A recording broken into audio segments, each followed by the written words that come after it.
Hey guys, Akil here. In today's episode of the Trading Coach Podcast, we're going to talk about picking your trading hours and discuss how much time you actually need to spend on your price chart.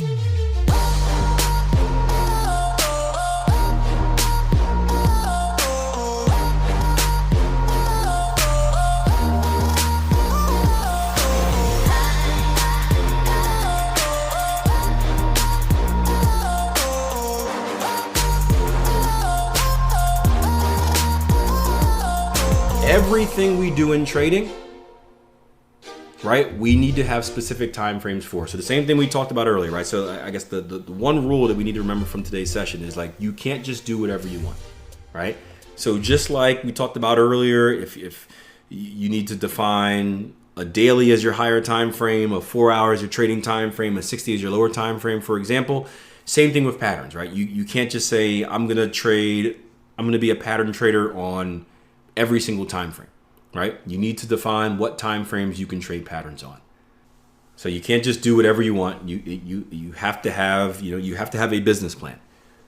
Yep. So if you're going to trade patterns on the 60-minute, you shouldn't, and you didn't test anything on the 3-minute chart, you shouldn't be going down to the 3-minute chart. If you're going to be a pattern trader, you should define, hey, I'm a pattern trader. These are what patterns I trade. These are how I trade them. These are what time frames I trade them on. Now, if you test every time frame and you say, hey, I'm going to trade them higher time frame, lower time frame, from the daily all the way down, and that's fine.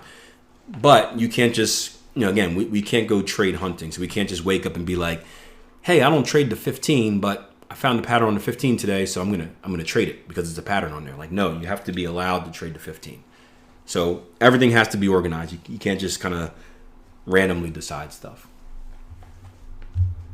So you need to specify what time frames you're allowed to trade on.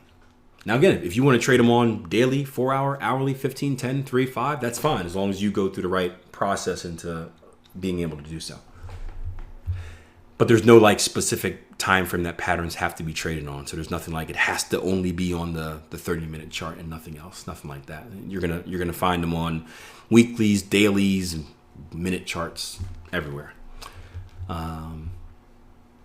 Yeah, and choosing those time frames starts with fitting it around your lifestyle.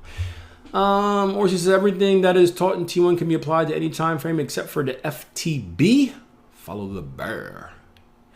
I know this is covered in the course and it's something I need to test and work out best for me, but any tips on deciding which time frames will work best for me? I would read up to Bobby's answer. So read two questions up. And Bobby said it perfectly.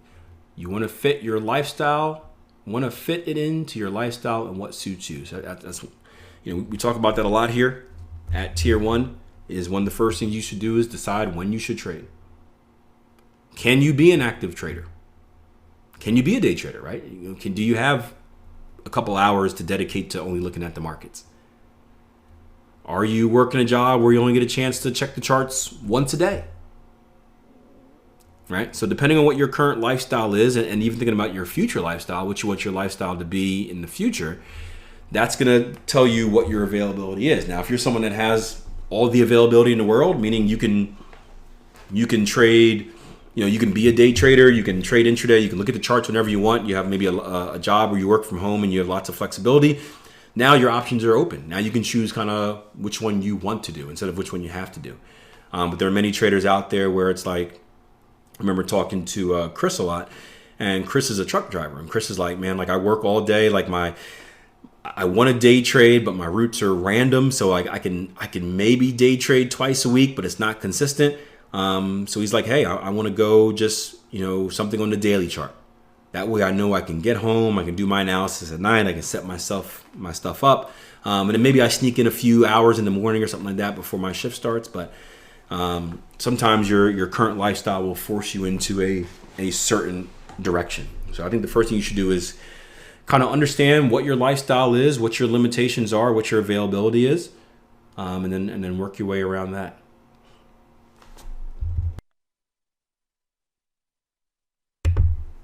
Bobby says, also for newer traders, it's easier to get started with higher time frames as you have more time to analyze. No, it moved. But whatever you do, be consistent. Yeah.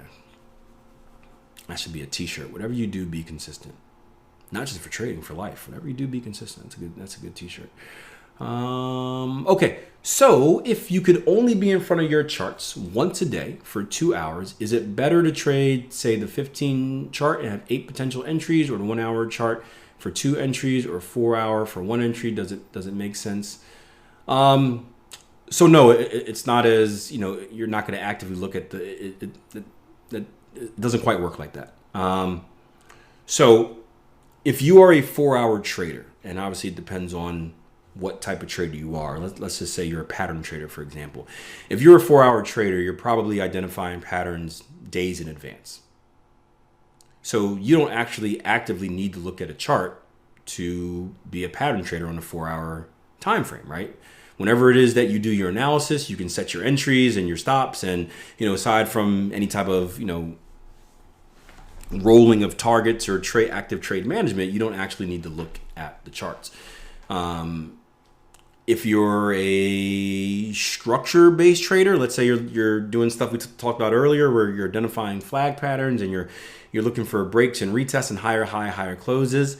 That you're still going to identify trading opportunities well in advance, right? You can still identify them days in advance, but now you're going to need to have active time to look for that trade entry. So if you're someone that requires like a higher high, higher close for an entry, well, you're going to need to be able to check your charts at least once an hour, right? You can set an alert for when price reaches your zone, but you're going to need to check your charts once an hour because you're not doing just a limit order, you're looking for a very specific entry. So same thing with a 4 hour chart, where you're going to have to check your charts once every 4 hours to see if you got your specific entry.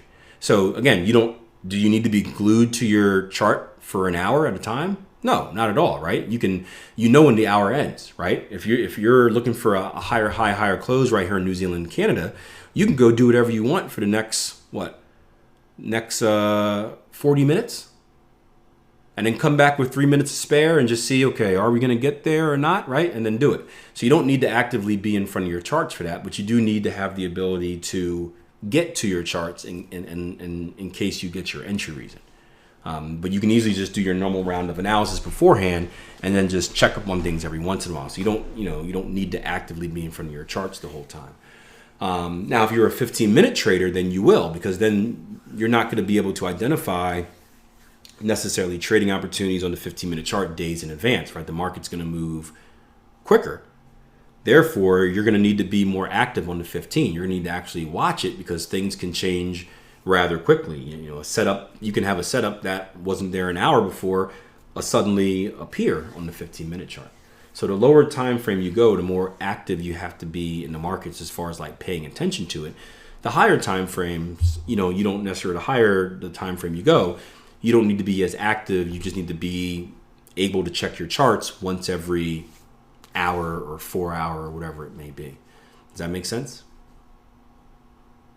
Like there's zero point in me looking, there's 0 point in me staring at a 4 hour chart, because I can't do anything for another 4 hours regardless, right? So if I'm a 4 hour trader, we just had to open up the 4 hour candle 19 minutes ago, right? Aside from my general analysis, which hopefully I'm dedicating time to do that at a specific, a specific time already, there's nothing I can do for another 3 hours and 40 minutes, right? So we talked about rehearsing your trade and knowing everything in advance, right? Again, if I'm looking for a higher high, higher close for entry here in New Zealand, Canada, is there any point in me staring at my charts for the next 3 hours and 40 minutes? No, right? I don't need to, right? I already know what I want. Hopefully I've already done my work, and I've looked at, I've predicted, hey, entry, stops, and targets, all that fun stuff. I just need to come back before the close of the candle and see if the market gave me my signal or not. So that's why I say if you do your analysis correctly, and this is what Bobby was mentioning as well about how you have more time to do analysis. If you do your analysis correctly, then it's just a checking game, right? If you have something on your radar. So for example, I do my top-down analysis every morning, 6 a.m. in the morning, right? And at that point, I can pretty much put, and I reevaluate stuff during the live room, especially on the higher time frames. I pretty much know what I need to pay attention to and what I don't. So now it's just having the things that are on my watch list and then just making sure I come back to watch them. Where the other day at the pound yen, it was like, hey, just make sure every hour, let's just check on it to see if I got that entry since we're in that zone. Did I get it? Nope. All right. See you next hour. Oh, next hour come. I got it. Okay, let's enter. All right. See you next hour for some trade management or in a few hours. So yes, you don't need to actively, if you're going to be a 4-hour trader, you don't need to actively be in front of your charts for 4 hours at a time. The 2 candles aren't going to do anything for you. How long does the analysis take you? Do you look at every pair or only trade? Yeah, I only look at the pairs in my portfolio. So I take that back. I look at, for me personally, I only look at the pairs in my portfolio. So only the pairs that I trade. I do look at more pairs in the morning if I have time, just because I know I'm doing the live room, and I know part of my job isn't to just selfishly trade and analyze only things that matter to me, but to bring you guys different opportunities. But those are going to be secondary. So I always look at my 9-pair portfolio first. If I have time, I'll dig into some other ones and kind of take notes and be like, oh, this would be cool to talk about in the live room. This would be pretty educational. If it's a day where I'm running late, then I just won't do it. So you'll see that sometimes in the live room I'll come in and I'll be like, hey guys, I haven't looked, I call them the minors, even though they're not minors, but I'm like, hey, I haven't looked at any of the minor pairs, guys, so I don't know what's going on out there. But as a person who's not, if you're not teaching, I don't think there's any, aside from educational purposes of doing training, and you can do that at another time, I don't think there's any reason to look at stuff outside of your personal portfolio. Now you can get some more sleep or go through a Q&A archive with the extra time it takes you to do that. Or if you're someone that's experienced, some people just do it for training. Like I know a lot of our live room members here will go through stuff they don't even trade, but just for the training aspect, where it's like, hey, I'm just sneaking in extra chart time. I'm doing the thing we talked about yesterday with the A/B test, with kind of like just making predictions. Just sneaking in chart time. So there's nothing wrong with it, but like if you have time restrictions, there's no need to go into things that aren't necessarily on your portfolio. We gotta look at gold.